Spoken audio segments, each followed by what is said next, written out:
MIM नेता असदुद्दीन ओवैसी ने वक्फ संशोधन अधिनियम को लेकर केंद्र सरकार पर कड़ा हमला बोला। हैदराबाद में all India Muslim personal law board द्वारा आयोजित महिलाओं के विरोध प्रदर्शन में ओवैसी ने कहा कि यह कानून मस्जिदों, दरगाहों और इमाम बाड़ों की जमीन छीनने की कोशिश है। उन्होंने आरोप लगाया कि आरएसएस के निर्देश पर कलेक्टर केवल एक जांच लिखकर मुसलमानों की संपत्ति सरकार को सौंप सकता है। ओवैसी ने कहा कि संसद के सामने की मस्जिद को भी वक्फ से हटाकर सरकारी संपत्ति घोषित किया जा रहा है। उन्होंने इसे मुस्लिम विरोधी कानून बताते हुए वक्फ संपत्तियों की सुरक्षा के लिए आंदोलन तेज करने की बात कही। ओवैसी ने यह भी ऐलान किया कि जब तक यह कानून वापस नहीं लिया जाता, उनका विरोध जारी रहेगा। मुस्लिम पर्सनल लॉ बोर्ड के सदर हज़रत मौलाना खालिद सैफुल्लाह रहमानी दामन बरकातहू, मोहतरमा जलीसा सुल्ताना यासीन साहिबा, कन्वीनर ख़वातीन all India Muslim personal law board, मोहतरमा डॉक्टर खुद्दूसा सुल्ताना साहिबा, मोहतरमा हफ्सा अख्तर साहिबा, रुकन all India Muslim personal law board, secretary all India Muslim personal law board मोहतरम जनाब क़ासिम रसूल इलियास साहब, रुकन पार्लिमान मोहतरमा डॉक्टर फौजिया तहसीन खां साहिबा, रुकन पार्लिमान मौलाना मुहिबुल्लाह नदवी साहब,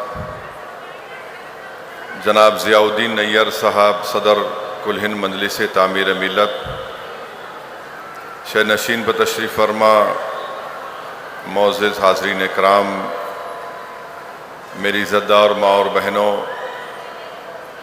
मैं आप तमाम का शुक्रगुज़ार हूँ कि आप लोग अपना कीमती वक्त निकाल कर all India Muslim personal law board के शोबे ख़वातीन की जानिब से एक एहतजाजी जलसा आज यहाँ पर मुनक़्क़द किया जा रहा है, वक्फ बचाओ दस्तूर बचाओ के उन्वान से।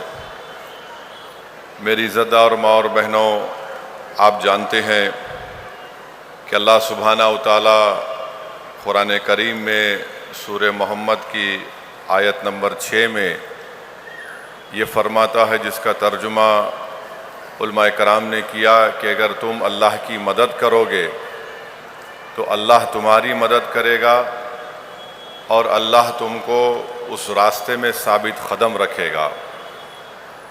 आप और हम जानते हैं कि मोमिन को इस्तिक़ामत दीन हक़ पर चलने से मिलती है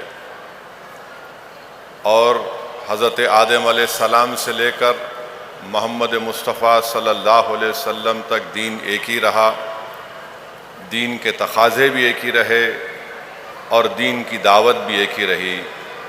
वो है कि अल्लाह की वहदानियत का इक़रार और अम्बिया की रिसालत का इक़रार।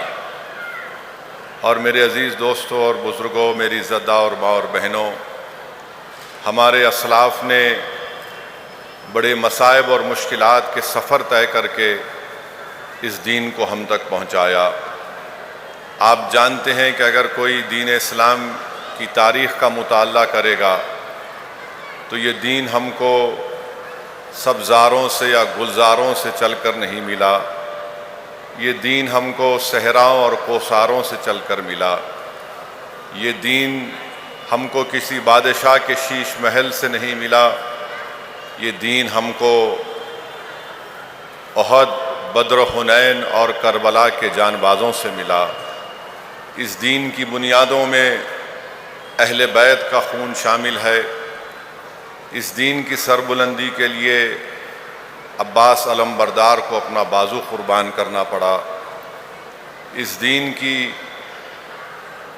ताकत के लिए, इस दीन के पैगाम को दुनिया के कोने कोने तक पहुंचाने के लिए आप और हमने देखा और पढ़ा कि इसमें फ़ारूक़ आज़म की शहादत हुई, हज़रत उस्मान ज़ुल्नूरैन की शहादत हुई, मौला अली हज़रत अली की शहादत हुई।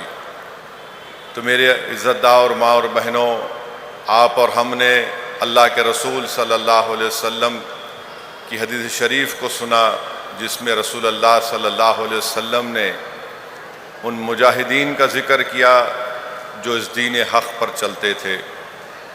حدیث شریف میں آیا کہ ایک مرتبہ آقا دو عالم صلی اللہ علیہ وسلم نے فرمایا کہ ایک مرتبہ فرعون کے دربار میں ایک خاتون تھی جو فرعون کی بیٹی کے لیے مامور کر دی گئی تھی۔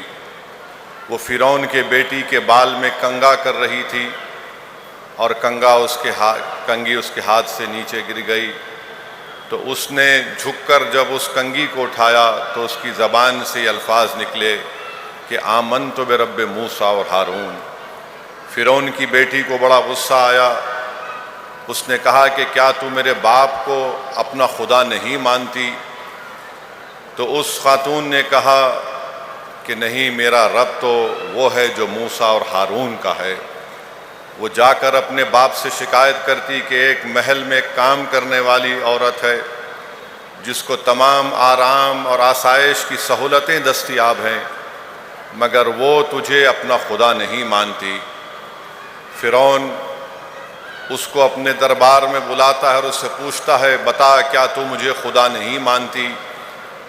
تو اس خاتون نے بڑی اطمینان اور بہادری کے ساتھ جواب دیا کہ ہرگز نہیں، میرا رب وہ ہے جو موسیٰ اور ہارون کا ہے۔ فرعون حکم دیتا ہے کہ اس کو زمین پر لٹا کر اس کے ہاتھ اور پیر میں کیلے مار دیے جائیں، پھر اس سے پوچھتا ہے کہ بتا کہ تیرا خدا کون ہے؟ تو وہ بہادر خاتون کہتی ہے کہ آمنت برب موسیٰ اور ہارون۔ فرعون کے حکم پر اس خاتون کی ایک بیٹی کو لا کر اس کے سینے پر ڈال دیا جاتا ہے، اور فرعون یہ امید کرتا ہے کہ شاید اس کی ممتا جاگ جائے گی اور وہ مجھے اپنا خدا تسلیم کر لے گی۔ وہ بہادر خاتون پکار کر کہتی ہے کہ میں اپنی بیٹی کی تڑپتی لاش کو دیکھ سکتی ہوں، مگر میں اللہ کی وحدانیت سے انکار نہیں کر سکتی۔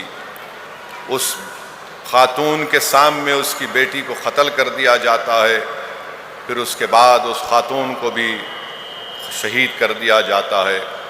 فرعون اپنے محل میں جا کر اپنی بیوی حضرت آسیہ سے کہتا ہے کہ یہ واقعہ ہوا، تو حضرت آسیہ اس سے کہتی ہیں کہ تو میرا رب نہیں ہے، میرا رب وہ ہے جو موسیٰ اور ہارون کا ہے۔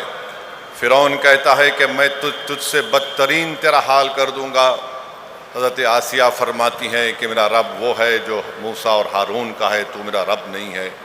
بھرے دربار میں ان پر ظلم کیا جاتا ہے، ان کی چمڑی ادھیڑی جاتی ہے، مگر وہ نیک خاتون اپنی زبان سے ہی کہتی ہے کہ آمنت برب موسیٰ اور ہارون۔ میری زدہ اور ماں اور بہنوں، اللہ کے رسول صلی اللہ علیہ وسلم جب سفر معراج پر جا رہے تھے تو ایک وادی آئی جہاں پر اللہ کے رسول صلی اللہ علیہ وسلم کو خوشبو کی لہریں آپ کو سننے کو ملی۔ تو رسول اللہ صلی اللہ علیہ وسلم نے حضرت جبرائیل سے پوچھا کہ یہ کیا بات ہے؟ تو حضرت جبرائیل نے فرمایا کہ فرعون کی دربار میں وہ بہادر خاتونوں کی خبریں یہاں پر ہیں جہاں سے اس طرح کی خوشبو کی لہریں آ رہی ہیں۔ تو یہ دین حق جو ہم کو ملا ہے اسلام، یہ کسی بادشاہ کے شیش محلوں سے نہیں ملا ہے۔ آپ اور ہم جانتے ہیں وہ ایک صحابی رسول کا واقعہ جن کا نام زبیر بن عوام ہے، جن کو اسلام قبول کرنے پر ان کے چچا خالد بن نوفل نے ان کو ایسی تکالیف دی کہ ان کو ایک چٹائی میں لپیٹ کر اس میں دھواں دے دیا گیا، اور اس کے باوجود بھی انہوں نے کہا کہ میں دین اسلام کو چھوڑنے والا نہیں ہوں۔ ان کے چچا ان سے کہتے تھے کہ چھوڑ دے اسلام کو، اور ان کو مارا گیا۔ انہوں نے دین اسلام کو نہیں چھوڑا۔ حضرت فاروق اعظم حضرت عمر بن خطاب کے پاس ایک خاتون کام کرتی تھی، آپ نے ابھی تک اسلام کو قبول نہیں کیا تھا۔ ایک کام کرنے والی خاتون کا نام حضرت لبینہ تھا۔ فاروق اعظم کو جب معلوم ہوا کہ انہوں نے اسلام کو قبول کر لیا۔ نیوز انڈیا 24 سے کاجل سنگھ، بیورو رپورٹ۔